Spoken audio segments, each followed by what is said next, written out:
There are certain fundamentals that all buildings must provide. Practical things like shelter, functionality, durability, but add the overlay of great architecture. And some buildings can become powerful tools for artistic innovation and cultural expression. This is Te Oro, a music and arts centre in East Auckland.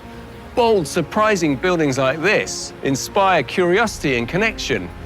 They become iconic landmarks, enhancing the identity of local communities. This kind of visionary approach works really well with public buildings, but when you make a bold statement with your own home, it can be risky. What you hope might become an inspiring landmark could just as easily be seen as an eyesore, and you may find yourself struggling to win the affection of your neighbours.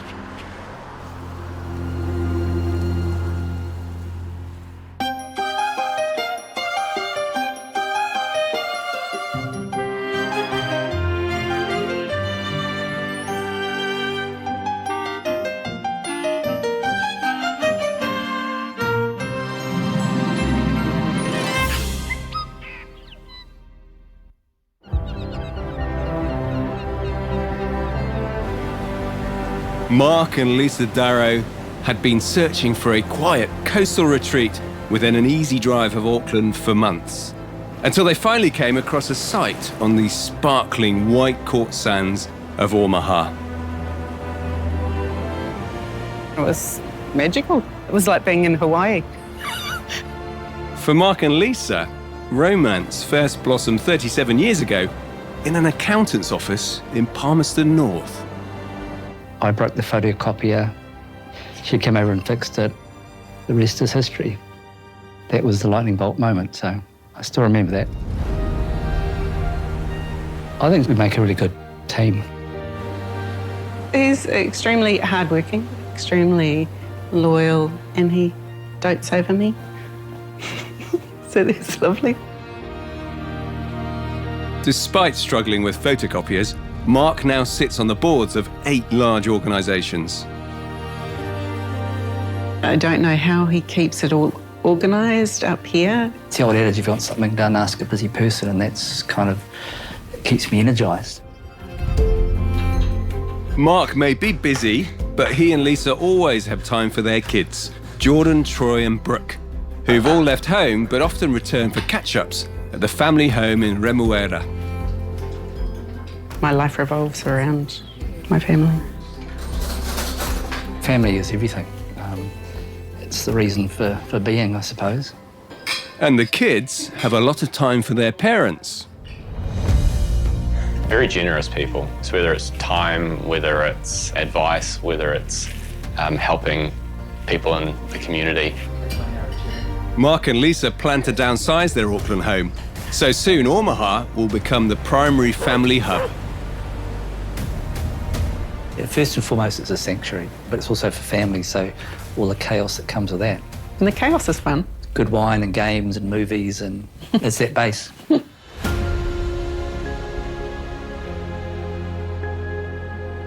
Omaha has some of the most expensive coastal properties in the country. Sites are highly prized and hard to come by. And it seems in Mark and Lisa's case, hard to locate. The address has taken me to the bins behind the dairy. I've been assured there's a lovely seaside section here somewhere. But this is all pretty industrial, isn't it? Although that's more promising. How are you? Tom. Nice to meet you. Welcome to Omaha. And Lisa, hi. So, wow, this is lovely, isn't it? A really nice winding strip of grass. So what's happening here? Tell me about your section. Well, this is going to be our driveway. This here is a midden, which is quite special. So that's protected? That's protected with the local iwi, Ngāti Manuhiri. So it's pretty special to have this actually on your property. That's incredibly special. It the is, section yeah. goes all the way from there all the way to the dunes, right? Yeah, it's actually the largest beachfront section in Omaha, so it's over 1,800 metres. The site, which has been vacant for years, is in a prime beachfront spot, but it does come with some significant drawbacks. There's a surf club. And there's the public car park here. Yep. So how does the house address that? Being next to a public space, and it's north-facing too, so we've got to build for the east, which is the view. Okay, straight down there. That's right. Yep. We've got to build for the west, for the beautiful sunsets you get here, and then build in from the privacy from the public space. So I think that's probably the reason no one's ever built on the site before, just those interesting challenges. Yeah, fortune favours the brave. The house takes up almost the entire width of its site. Plenty of room then for a 3-car garage and grand double-height entrance. Next to which is a media room. Also on this level there's a laundry and bathroom, a bunk room and 2 guest bedrooms. A living area and kitchenette means that guests can be semi-self-contained, and if they're lucky, they might be granted access to Mark's wine cellar, tucked away behind a steel-framed crystal glass wall. Outside, a steel spiral stair leads up to the west deck, a perfect spot for sunsets and perhaps a tipple from Mark's collection. The upper level contains the primary living spaces, with windows that stretch along the entire north facade, illuminating the oak and stone kitchen and elegant open-plan dining area, whilst cleverly screening the car park below. But facing east, expansive ocean views can be enjoyed unhindered from the east deck and Mark and Lisa's bedroom, which adjoins another guest room. The exterior is bold and unrelenting, with huge scalloped glass reinforced concrete panels that provide a buffer from the very public site. These are softened by sections of cedar, including an elegant curved wall on the eastern facade. A slim, subtly pitched roof settles lightly on top of this bold, sculptural home that's most definitely not your typical beach house. Well, there are many things to be impressed with here, and it's such a special section. Presumably an expensive section. Yeah, you're paying more than $4 million now for a beachfront section, so that's a pretty big number to start with. And the cost of the house will be what, do you know? Look, I think if we get all done under 10 million, I'll be very happy. Oh my God. No, that sounds like that's a surprise to you, that figure, 10 million. It's a big figure. On, that was including the section? Including the section, okay. yeah. How long will this project last? We're hoping to do it within 18 months. Okay. So that's the target. 18 months. Yeah. To 2 years. It's got to be good, and we're putting our heart and soul into this, so... Yeah. This has to be right. This has to be a great house. Yep. Building anything's really exciting, and you've got to enjoy it. So that's how it feels. You got it's exciting. That's it, really exciting. Yeah. Yep. I really respect Mark and Lisa's ambition for this special and significant section. What they're trying to build is something that is bold, different. But there's a clash here, isn't there? I mean, this is public domain. There's lots of foot traffic, which means babies, boats, surfboards, rowdy teenagers. And yet, at the same time, they want this to be their quiet retreat away from the city. So my question is, are they really ready to have the most impactful building at the very heart of this coastal community and everything that comes with that?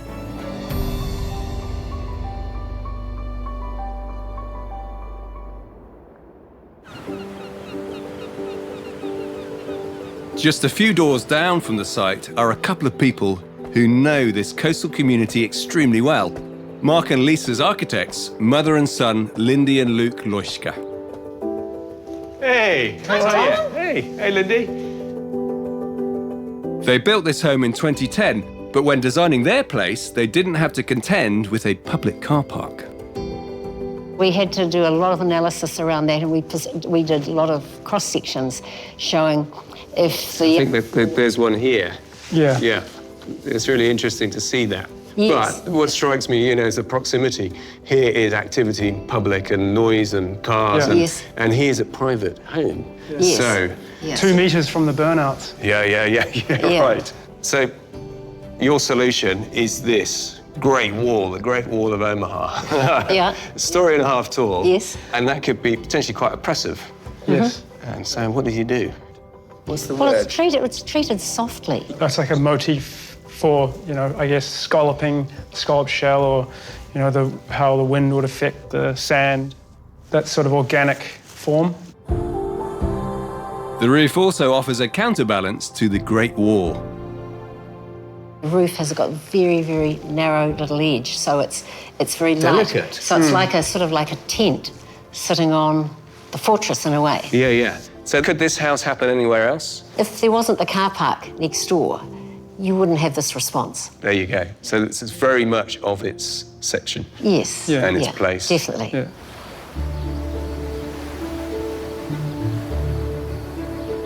As dawn breaks in Omaha on a crisp August morning, a group is quietly gathering on Mark and Lisa's site. We're doing a karakia whakawatia this morning by one of the local kaumatua before we start building on the site. We're doing it just out of respect for the land, which is pretty special. Korihi po koriau. Korihi po koriau. With the centuries-old protected midden on the site, the blessing is all the more significant. Te aroha, te whakapono, me te rangi mari e tātou tātou e. Thank you. We appreciate it.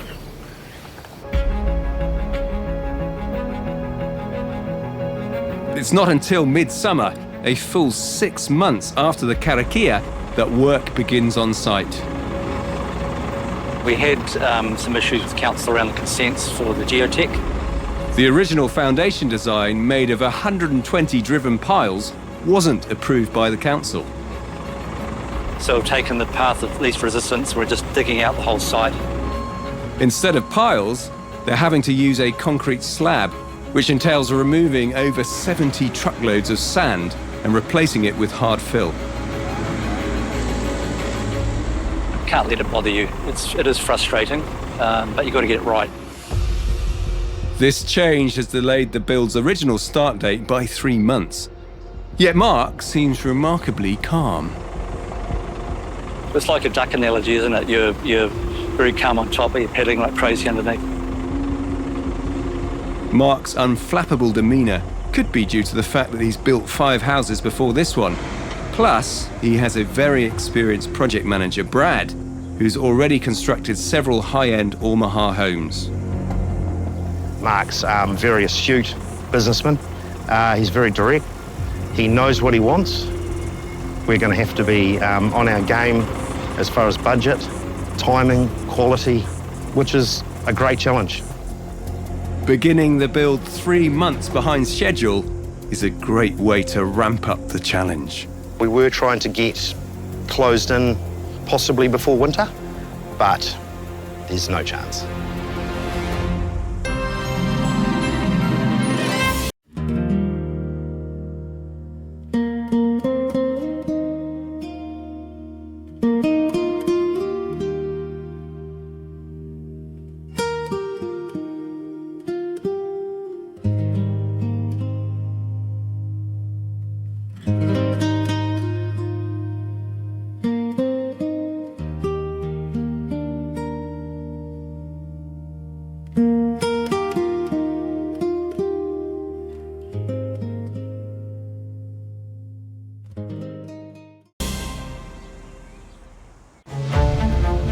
The winterless north is earning its name on a glorious June morning.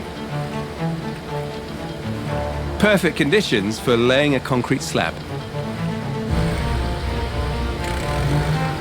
I think we're up to like the 3rd or 4th track out of maybe about 8. Good foundations set you up. So, yeah, they're doing a great job. For years, this site has effectively been a thoroughfare between the ice cream shop and the beach. So today's activity has been attracting some interest. We've definitely had a lot of questions from the public about what's going in here.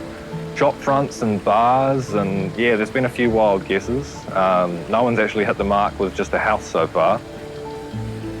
Even once complete, it won't look like a regular house because it will be clad in unique glass-reinforced concrete, or GRC, panels. Today, Lisa's brought colour samples for those panels to site. How did you come up with the colour? We were going to go with the pearl, which looked like the seashell. When we got the sample here, it just was blinding. Like, the residents in the area would need sunglasses to be able to even walk past our house. Instead, they're going for a greyer shade. But grey or pearl, these panels are going to stand out because there won't be anything else quite like them in Omaha. Glass reinforced concrete, or GRC, is not often used in residential buildings in New Zealand, but there are great examples in other building typologies, like this office building, Cumulus in Auckland. Now, GRC is concrete, but it's reinforced with very fine glass fibres rather than heavy steel cages, and so it can be cast much thinner. GRC is also lightweight, typically 75% lighter than a traditional panel. And so we can see here, the panels are literally hung upside down, wrapping the whole building. And it can be cast in incredibly fine, textured, sculptural forms. This building shows us that at scale, on an office building in the city, GRC can make for a striking piece of architecture. The question is, by the soft sand dunes of Omaha Beach on a house, is it the appropriate choice?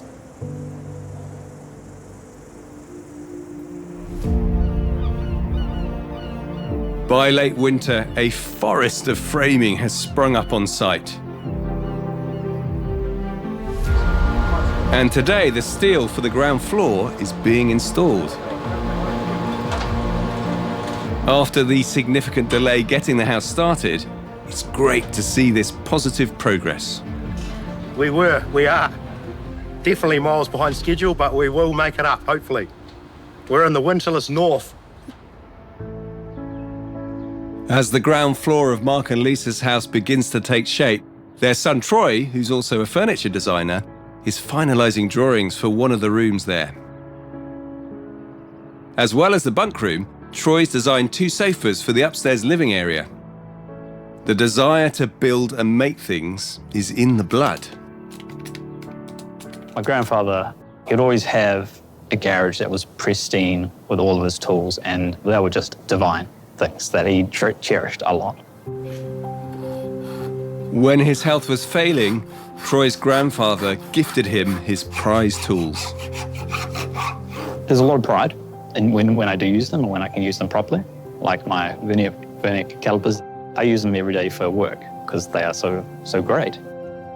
The house Mark and Lisa are building is all about family, so it's fitting that Troy is contributing to it.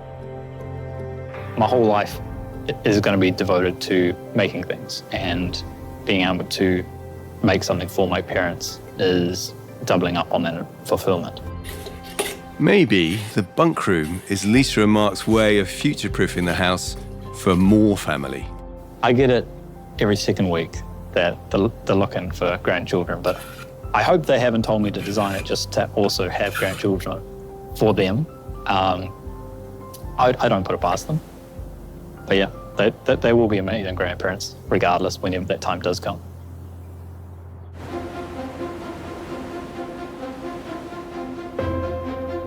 It's spring, and Mark and Lisa's house has significantly grown in stature.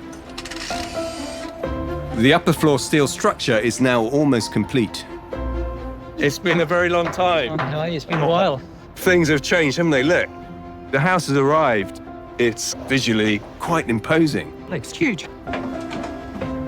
Lisa and Mark chose to have their main living areas upstairs, to be above the dunes and capture the views. Oh, yes.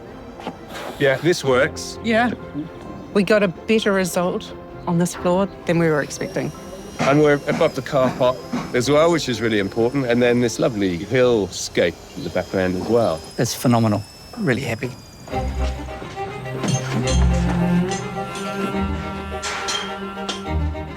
This is a very well-considered house with a lot of sophisticated elements.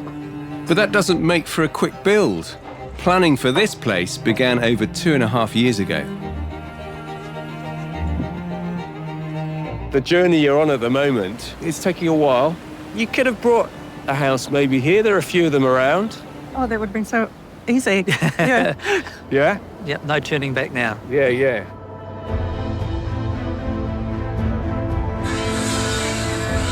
How's the schedule tracking? I think the GRC panels are a month or two late. It's a long story, but the company changed hands and they've gone back through redesign, 2 sets of engineers peer reviewing it to get it absolutely right. And so it's probably the big risk that's remaining in the build. So that's when you have a slight sigh of relief when those panels are in. I'll be a lot happier.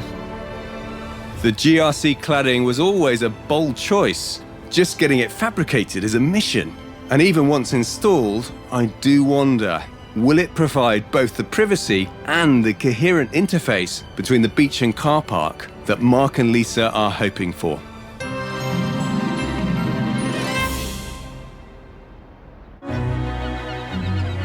A new year has rolled around and the subtle roof form of Mark and Lisa's house is emerging. Its slim profile that will counterbalance the fortress-like walls is largely achieved by the use of a bespoke, membrane-covered gutter. It's been a bit of a bane of the builder's life, but they've done an amazing job getting all the falls correct to make sure it drains away. It is complex, with its undulating ply substrate feeding into multiple drains. But it's becoming clear to me that Mark isn't fazed by complexity. In fact, I think he embraces it. You don't get to see this from down below, which is a shame because it's a beautiful piece of architecture, a beautiful piece of building. While the roof may be progressing, there's still no sign of the GRC panels. But new shop drawings have arrived with a lot of extra engineering. It's probably 25% more work in that part of the job than was first anticipated anyway. Much of that extra work involves adding heavy-duty laminate timber nogs to ensure the panels won't get ripped off the building in high winds. So you're looking at probably the biggest nogs in history. There's about 48 nails going to every single one, and this has to go right around the whole house.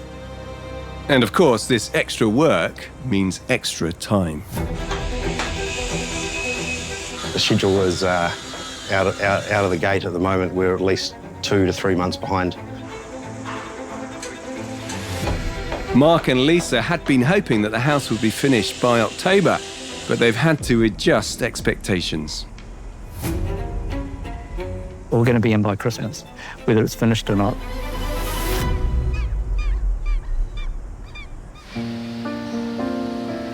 The GRC panel delays are partly because they're a highly specialised product. In fact, there are only 2 main companies in the country that produce them.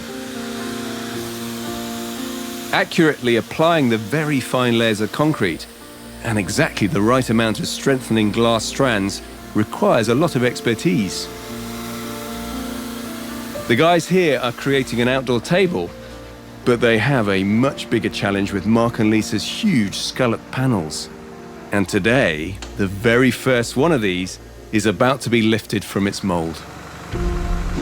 This is a big day. It's a big day. It's the most important part of the build, optically. It's the one thing that's kind of kept me awake at night going, we've got to get this bit right. Yeah, you're such a cool customer normally, so you've been worrying about this. It has had me a bit worried, Yeah. The panels are also one of the most expensive elements of the build. This one alone is $20,000. So they really do need to look right.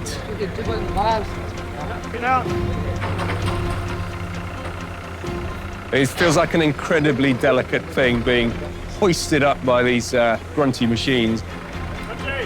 If it just gets too low to the ground or swings quickly onto the forklift or gets out of balance, that's where we run the risk of damage.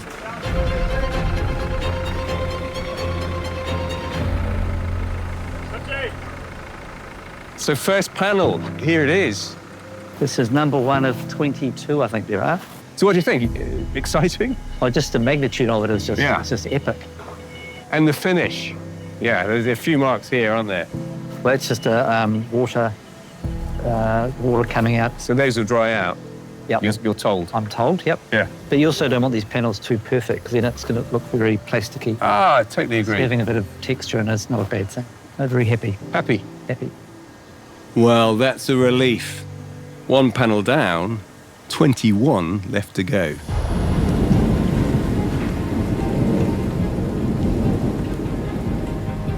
Winter has officially arrived in Omaha.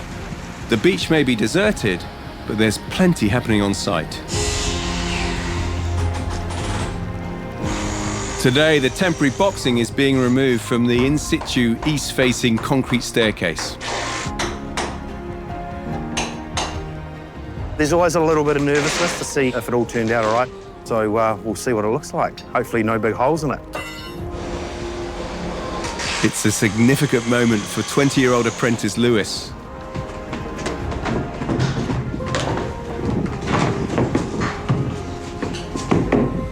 It's turned out mint, actually. This is a crazy house to be building, with curved walls and like these stairs. A big learning experience, like as an apprentice. No, I'm definitely loving it.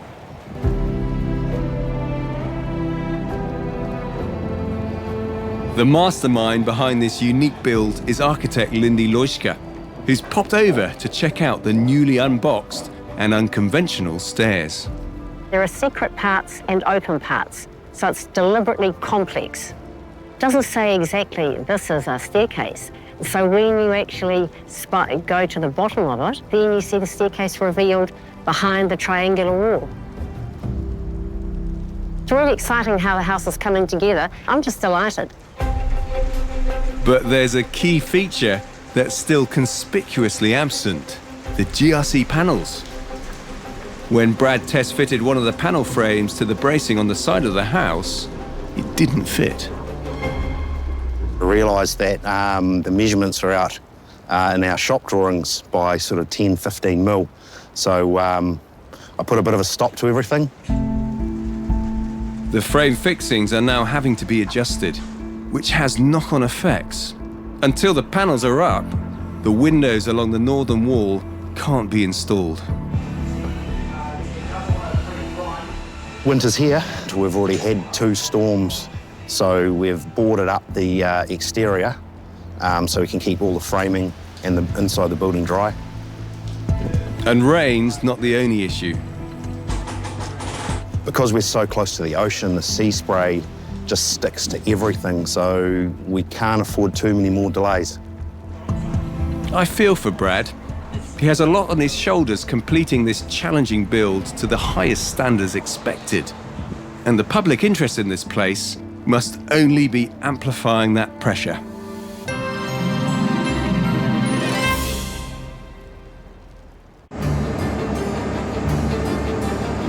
In Omaha, it's a big day for the build.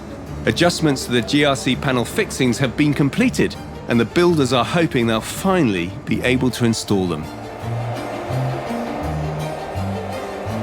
But it's a painstaking process. Are we catching something? Hold on. We must be, yeah. Nah, it's got to come down. We haven't done this before. There's a bit of adjustment. There's 0 tolerance in this stuff. It's a nervous time for Brad, who needs the panels to slot into the brackets and seamlessly interlock with each other.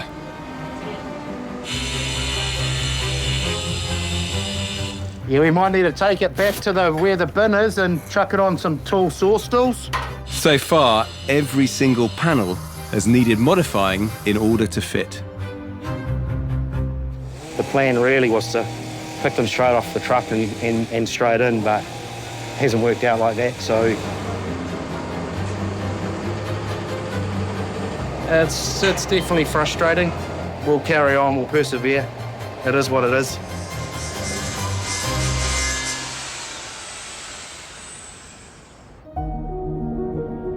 While the build team's full attention is on the exterior, Mark and Lisa are addressing details for the interior. This one is from Brazil. That's very cool.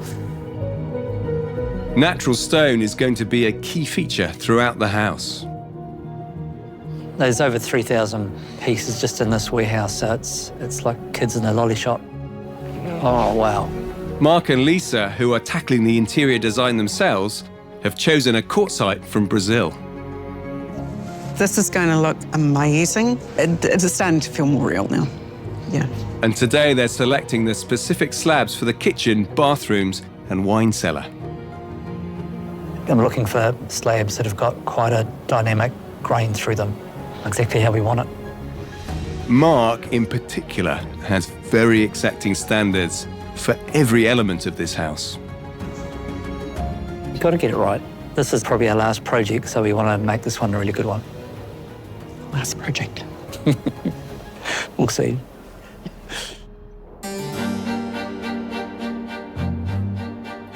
Mark vowed that the family would be in for Christmas, which is now just 3 days away. So sadly, that ship has sailed. Something bringing a little festive cheer, though, is the arrival of the steel spiral staircase that will provide external access to the west deck. It's really functional art and it's looking really good. Can't wait for it to get in the next few minutes.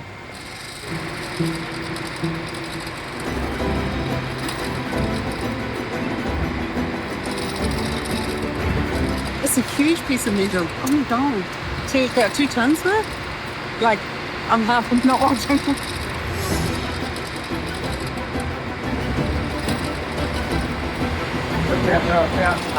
Yeah, same here. Yeah. The measurements are bang on, and the stair locks into place.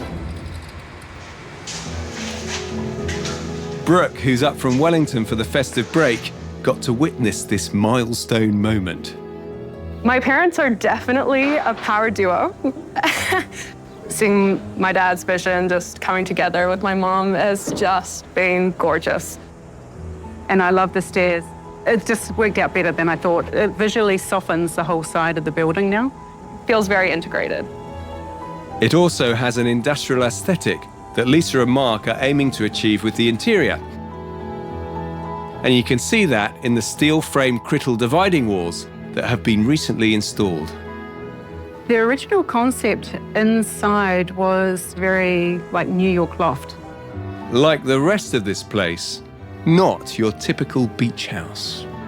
The place just looks so grand. I don't think there's any other word to describe it.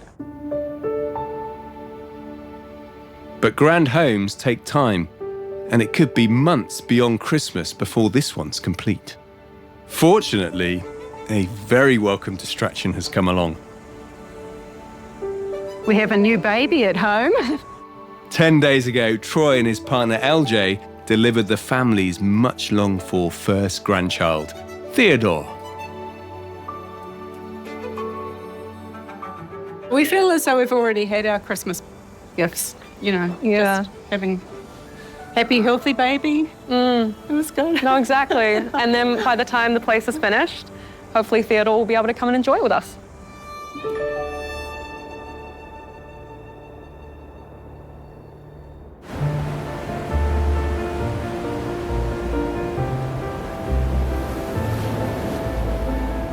Another new year has begun, and I'm eager to see how the final stages of Mark and Lisa's Omaha vision are coming together.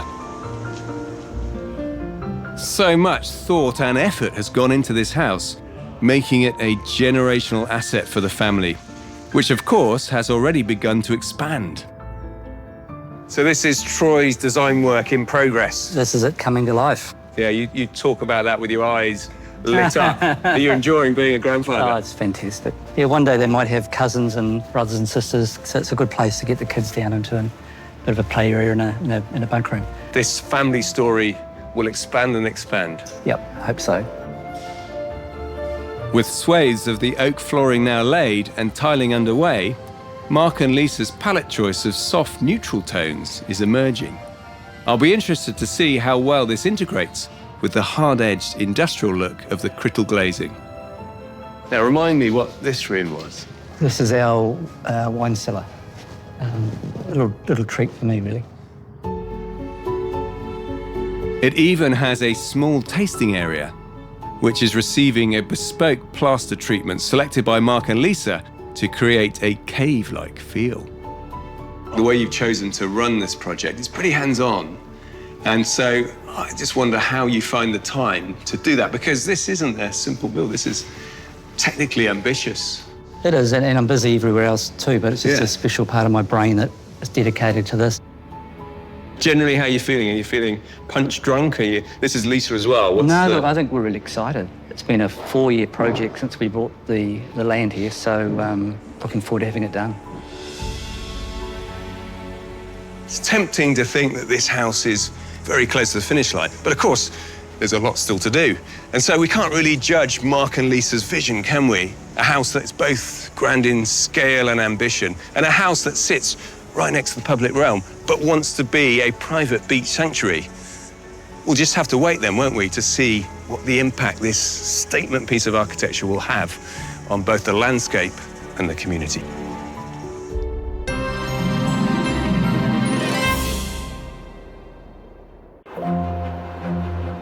Mark and Lisa definitely made a brave choice with their site in Omaha. It was one overlooked by many because of the challenges, the surf club, the public thoroughfare, the car park. To overcome those challenges, they chose a bold design.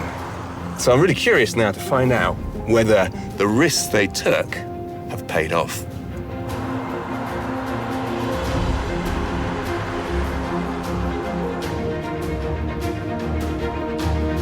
Oh, the midden looks great. The planting's coming up. A very glamorous house sitting at the end of this sweeping driveway.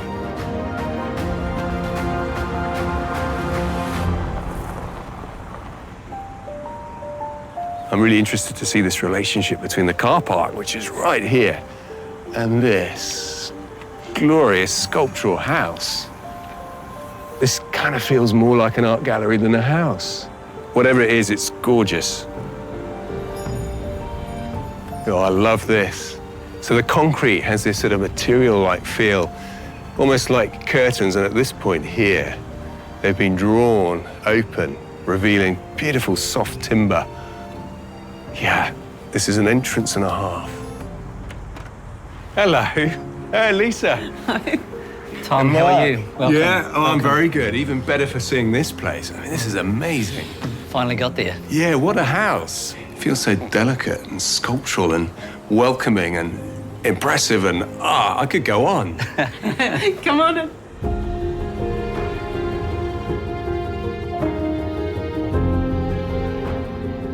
What a way to arrive in a house.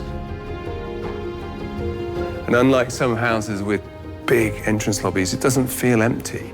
This is so full of things to look at, not least this amazing wine wall. I've been collecting wine for about 12 years and I finally got a house I can do this in. Yeah. So a full wine Somewhere cellar. to hide it all in one spot. Hide it in plain sight, though. Yeah. This has really affected the crystal glazed wall up here for light and visual connection. It's a great way for bringing the light all the way down into the corridor.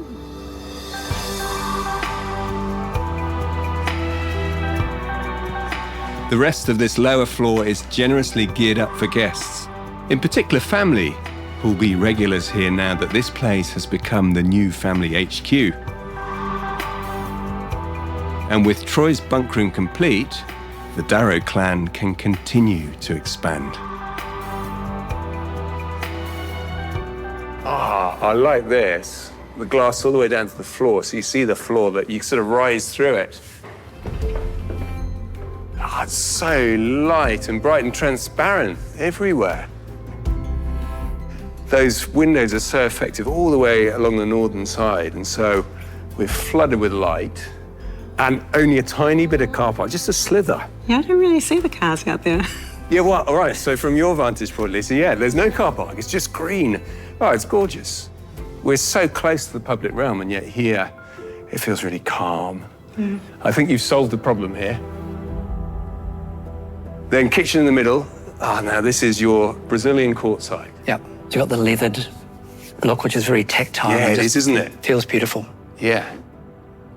So this is part of a project for you two, the interior design. So you took it on yourselves, this whole big house. Yep. We wanted the black and white crispness, then the warmth coming through the wood. And I think it's worked really well together.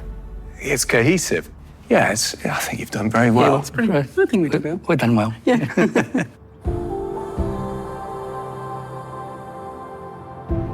There's a soothing, understated elegance to the spaces here. From the upstairs guest suite to the cosy lounge that flows effortlessly out to the large west deck.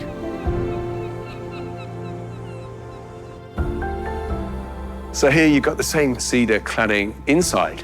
Yeah, we brought the outside cedar in just to have the two areas blend. And when the doors are open, it just acts as one space. Yeah, very effective. I like that. It also has a little surprise. Oh, yeah? You want to see? Yeah, I'm intrigued. A surprise. Oh, a hidden door. Yes, very good. Look at that. Wow, the most cozy little bedroom here with the most amazing view. Yeah, it's a pretty nice view to wake up to in the morning. It's very, very special. Yeah, we have our little private sanctuary here, away from everyone else. They can be doing their thing, and then we can just hide away and look at that view. Yeah, just you and the view. So only a couple of steps through a big opening and you're on a deck. Oh, what a place to be. Complete connection with the coast, the dunes, the landscape. And that's really what this is all about. The complexity here is really working for me. There's a lot going on here. The curving wall, this staircase tucked away. And I love this, the oversailing roof, completely protecting us. It sort of compresses your view, which becomes very landscape in proportion, which is perfect for a stretch of water like that.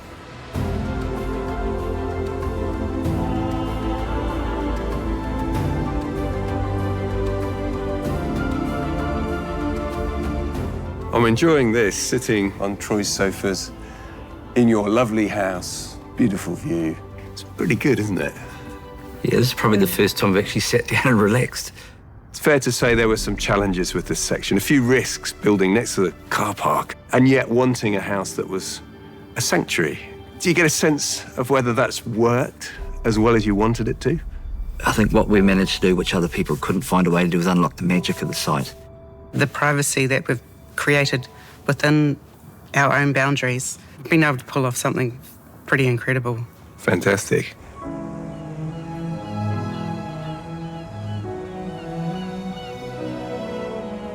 Great work by the architects, I have to say. Yep, the architect's done a great job, and we had amazing builders. Brad's been really fussy, and that's been great. Have you got a feeler from the community about what they think of this house and what you've done? The first 18 months, I think everyone wondered what the heck we were doing. The last 6 months, as it's come to life and got the character, people are just unanimously really, really positive, and we're getting so many good wishes now. So when we met 2 years ago, you'd bought the land for $4 million, and then you were going to spend $6 million to build this house. How did you go? Well, we ended up almost exactly on the number, so we've done pretty well budget-wise. And that wasn't because it hasn't cost a lot, because it has. I think we're just really realistic going into it, knowing how much it was going to cost. I have to say, this house is pretty remarkable. It's a landmark, isn't it? I mean, looking up and down this bay, this is the house that people remember. It is. It's certainly unique, and we're just delighted the way it's turned out. There's a lot of both of us in this house. It's been a good team effort. It's been great. You made me cry.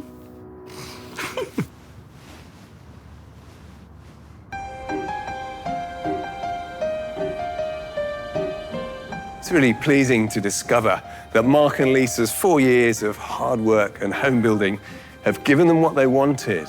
A beautiful home, a quiet sanctuary by the sea. But the big takeaway for me is that the public-facing issues here have been solved with a clever, confident architectural solution. It's the architecture here that have made this home somewhat of a local landmark already. And I think in time, its enduring quality will make this house iconic to Omaha.